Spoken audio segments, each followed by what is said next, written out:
as Zimbabwe joined the rest of the continent in commemorating Africa Public Service Day 2026. Permanent Secretary for Presidential Affairs and Devolution, Engineer Tafazgo Muguti, delivered a keynote lecture at Chinhoyi University of Technology. Engineer Muguti unpacked the importance of devolution, describing it as a transformative governance model that brings decision-making and resources closer to community. He highlighted how devolution is empowering local authorities, accelerating infrastructure development, and ensuring that no community is left behind in the nation's development agenda. The lecture provided public service practitioners with valuable insights into how devolution is shaping a more inclusive and responsive public service. SlyMedia TV Business News. Honorable Minister, we need to make sure that under devolution, we listen to the people. His Excellency is on record saying the voice of people, the people is the voice of God. And some of you think it's a political statement. No, it simply means that a leadership which listens to the grassroots is a leadership which can make sure it processes the prayers and the requests of those people. So, Honorable Minister, it is important to understand that whilst there's downward development planning and development assertion, there's upward accountability. We still then want the local government, provincial governments to be accountable to the central government. Under monitoring, everything we are doing today began as a plan of 12 years. After the elections in 2017, 2018, His Excellency set across the manifesto as the blueprint which then gave birth to Vision 2030. In the first 2 years, we did the Transitional Stabilization Program, which led us to Vision to NDS 1, which now we are in NDS 2. But this means, once again, that everything that we are doing is fitting into that manifesto. My office is therefore responsible, under the office of the President Cabinet, responsible for tracking those promises that were made to the people, to ensure that in 2018, when we said we're going to have housing for all, we have it. To ensure that when we said we're going to have better roads, we have it. So this cannot be achieved if we're just discussing at top level. We need to involve the community so that they take ownership. Let me talk about WASH. WASH, water, sanitation and hygiene. 45 years later, going into 46 now, after independence. It is with sadness, guest of honor, that as a country we are still discussing the issue of water. With its sadness that as a people, we are still having one of the highest rates on the continent of open defecation. Sekuru enda kudondo, baba na mai kudondo, vana kudondo, naso sukuru sukumanya kudondo. 46 years, taba kujitunga. Civil servants, we should be ashamed of that statistic. The WASH agenda needs to ensure that citizens have access to water supplies and safe sanitation systems. If you go into Morocco, in rural areas, they've taken on board that wherever there's a bore, there can be a septic tank, there can be a flushing toilet. Most of our schools have got bores.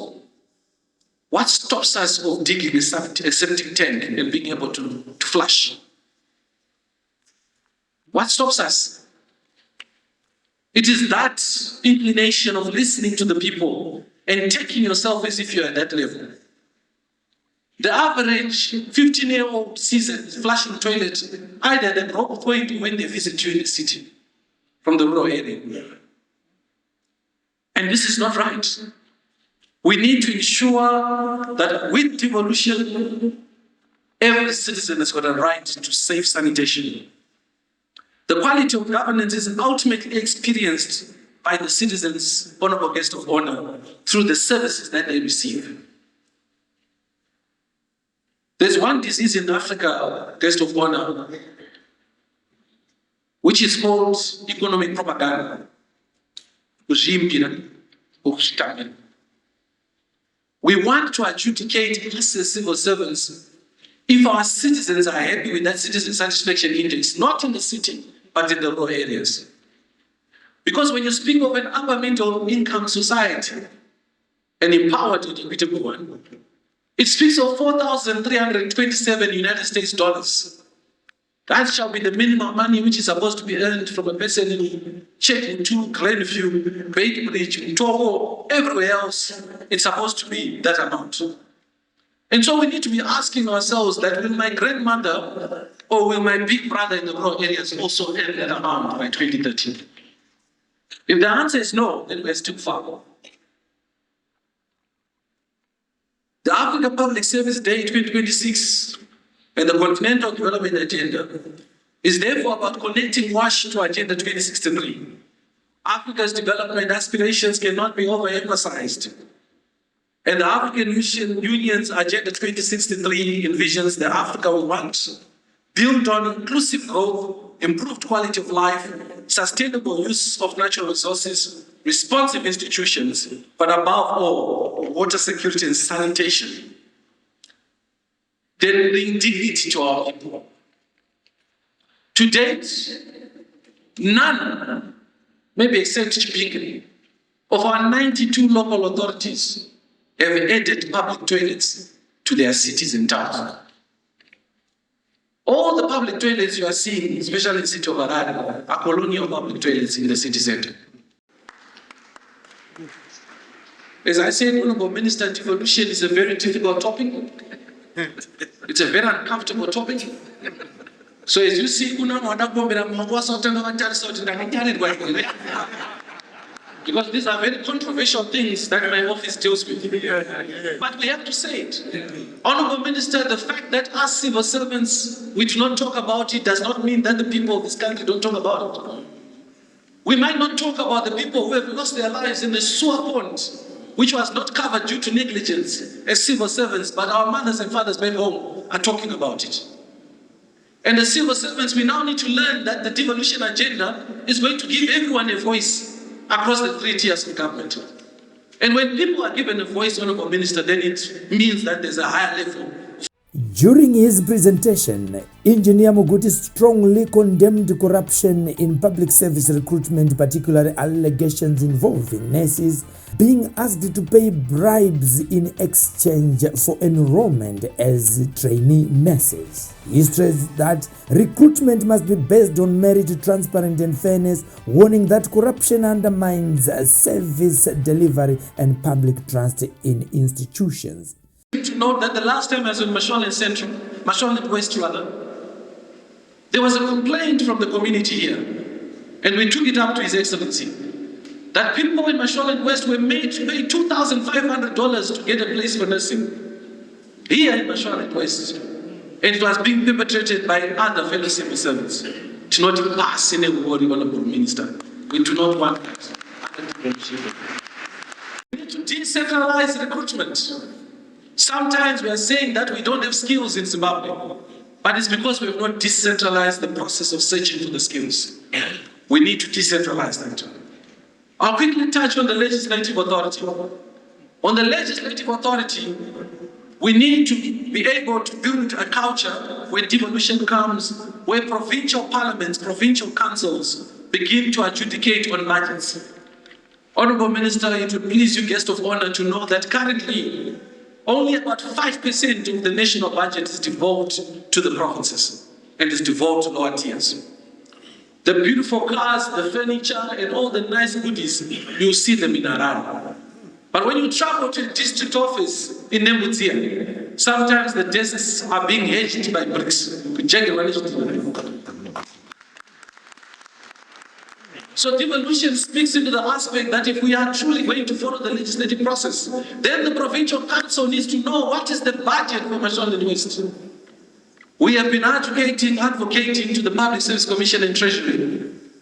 And we are happy that slowly we are getting there, but there's still resistance, Honorable Minister.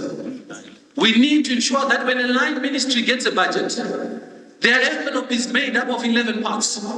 The first part is the budget for themselves at central government. What are they going to be doing? There are the parties, which is the Ministry of Health, they need to clearly explain that out of my $3 billion SIG wallet, such percent is going to Manicaland, such percent is going to Harare, such percent is going to Bulawayo. As long as we cannot answer that question to say how much money has been given to Mashonaland West by a certain ministry, then we are not yet devolved. We are still centralized. Decentralization without budgetary decentralization is not decentralization.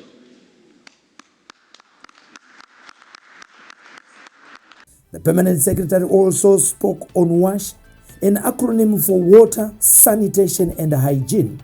He explained that access to clean water, proper sanitation facilities and good hygiene practices remains critical for public health, education and sustainable development. He emphasized that improving WASH services is a key government priority in enhancing the quality of life for all Zimbabweans. In particular, he also said all local authorities have never built any new public toilet since independence. So when we talk about civil service, we're not talking about people who are under the Public Service Commission. We are talking about anyone who's got a right to serve the citizens of Zimbabwe, including local authority employees. That's why Deputy Chair Public Service Commissions, my office is for long advocating that we need to remove this unionization, Comrade Alexander. Civil servants in the public service, all of us, across to local authorities should be under Public Service Commission. So that if they don't clean those toilets, it's not a discussion between political parties, it's not a discussion between councillors. The person goes home. As it is, the most difficult person to fire is a person who works for a local authority. To date, employees who are supposed to be managing sanitation in our city centers, the municipal police, they work from 8 to 4. And then when you go into first world countries, the upper middle income societies, enforcement is 24 hours because they are trying to create a dignified area of habitation for your citizens. When you go into the city center in Harare at night, people urinate where they want. Cooksites are on First Street. And even now, there's certain deplorable actions which are happening in broad daylight. So, WASH becomes an issue which might seem little, but it's of great importance. The global evolution of WASH, the agenda, from infrastructure to human rights and governance, the global WASH agenda has evolved into 3 phases. The first thing that we want to do is basic infrastructure provision. We need to ensure that there are boreholes, automated boreholes, because the cost has gone down by over 300% in the last decade. We need to build more dams as a country. We already have dams, but most of them are not maintained well. Sanitation facilities, infrastructure expansion. Phase 2 is the rights-based approach. The United Nations Honorable Guest of Honor recognizes that access to safe water and sanitation is a fundamental human right. This introduces then the principles of universality, equality, affordability, participation and accountability. The third most important aspect is phase 3, which is governance and SDG 6, the Sustainable Development Goal, which ensures the availability and sustainable management of water and sanitation for all. Honorable Guest of Honor, this requires strong institutions which are accountable to the people, integrated in their planning, and equitable in terms of their distribution of infrastructure. So you find that in the United Nations General Assembly, Resolution A, Resolution 292 of 2010, it is now a fundamental human right to have access to water and sanitation. Whilst at the standard level, the water protocols are part now of integrated governance. So many countries have discovered that building infrastructure alone does not guarantee sustainable services. A borehole, Honorable Guest of Honor, in Narira Chief, where I come from, can fail to provide water because maintenance systems are weak. We have thousands of wells across the country today which have been neglected because maintenance is weak. But most of all is because communities have not been given the opportunity to take ownership and are not involved. Responsibilities are unclear as to where the Ward Development Committee and Village Development Committee comes in. And the funding arrangements are always based on donor funding. It is quite surprising that the majority of African nations will invest in themselves when they are building fancy offices. But when it comes to water provision, our governments tend to look out to donors. And yet this is the most affordable what we can actually provide. Therefore, sustainable wash delivery is fundamentally a devolved governance question. Let's allow the local communities to play a role. The devolution and wash nexus as I draw to a close. We need to align regional and international frameworks as indicated. Water challenges are location specific. Therefore, when we settle our people, we need our local authorities to do specific studies so that we don't settle people where there's no water. Zimri in Rua is a good example of where the local authority planned a residential estate without surveys. There is no water. Honorable Minister, currently we are in the phase of performance management. The performance management in terms of devolution needs to be clearly articulated in terms of their performance contracts, especially for the mayors. Honorable Minister, the local authorities, local councils, or the local parliament, if you want to adjudicate to that, are responsible for overseeing a particular law which is important in the Constitution of Zimbabwe. And that's what we call local bylaws. There are close to 144 bylaws in this country, which range from you not throwing litter, to you being able to walk on the right side, not jaywalking, to you being able to paint your building on time, for you being able to observe the laws of that local authority. Honorable Minister, we should be very worried if we are giving awards to cities and towns which are not focusing on the enforcement of their 144 bylaws. Misha yakasviba asitukupanana ma-awards. Vanhu vari kunyura masweji asitukupanana ma-awards.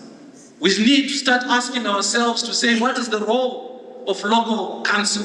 Their role is simple: adjudicate and oversee the local bylaws. Wrapping up his lecture at Chinhoyi University of Technology under the theme The Africa Public Service Day 2026 Celebrations, Engineer Muguti challenged future leaders and public servants to embrace integrity, innovation, and accountability. His presentation highlighted the central role of devolution in driving grassroots development, while underscoring the importance of WASH initiatives and zero tolerance to corruption in public service recruitment. Districts and RDCs oversee the implementation, and communities, specifically ward development committees and village development committees, take ownership. I'll conclude with the two principles. Honorable Guest of Honor, I'm writing a book on what I call the two principles of socio-economic development in Africa. And there are two. Government is tasked with what we call the fiscal discipline, the two disciplines. Fiscal discipline simply means what was approved by the people through the legislature is what you should stick to. Zimbabwe went into hyperinflation because at that time we lacked fiscal discipline. We spent more than what we collected as a government. So fiscal discipline currently is lacking still. We need to ensure that specifically ministries, when budgets are given, let's stick to what we planned. The moment we start having unplanned expenditure, it's the people who suffer. Fiscal discipline also means that we do not punish the 25 to 30% of the formal economy.